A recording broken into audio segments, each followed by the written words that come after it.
Sweeping up more than just dirt. Is your Roomba spying on you? Joining us on the Koga News Live Line, crime prevention analyst Chris Copeland. Good morning, Chris. Good morning. So are Roombas collecting dirt and data? In a nutshell, yes. They are collecting both dirt and data. And the kind of data that they're collecting is more or less akin to a map of your environment, as well as, depending on the newer model, some additional information that I think most people would kind of find interesting.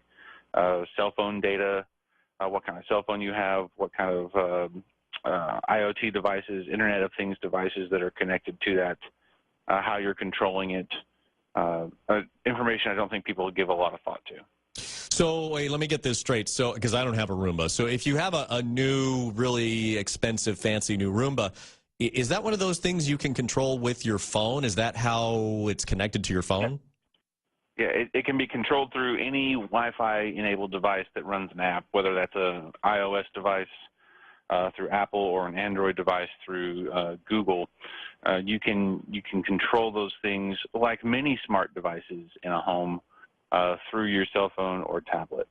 And the Roomba itself, it's so basically it's going around your home, and is it taking some kind of pictures or images? How does it work? So the original versions of the Roomba utilized door sensors and wall sensors, in addition to just bumping into things. Roombas were originally designed to learn about the environment through trial and error, as well as through infrared sensors. So it knows where your wall is because it ran into it. It knows where your coffee table is because it ran into it. And so sensors have progressed since those first few versions of the Roomba that now it can scan and in some cases take photos of furniture to keep itself from bumping into things or chasing your cat. Those kind of things. So in a sense, it was a very simple device to begin with, and now as many IoT devices, as many internet-based devices have come along, it has progressively gotten more complex through the use of sensors and cameras. Okay, so then can bad guys actually hack into these vacuums, or how do they get your stuff? So it's been done. It hasn't been done on a large scale, so don't think that there's some Russian hacker out there, maniacally twisting his fingers over the screens of thousands of Roombas.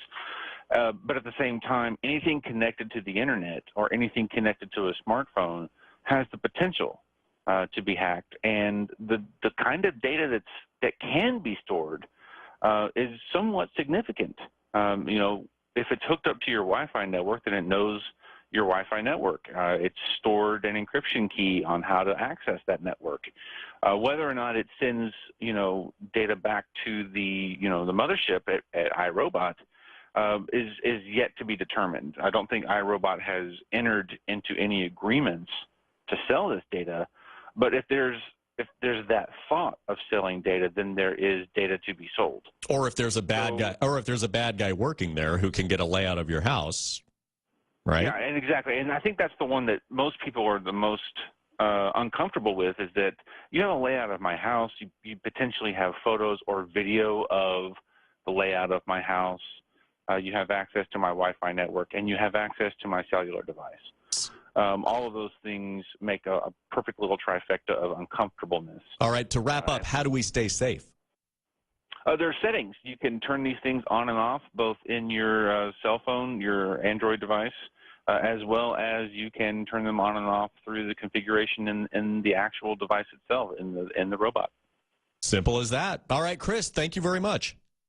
Of course. Thanks for having me. Absolutely. That's crime prevention analyst Chris Copeland.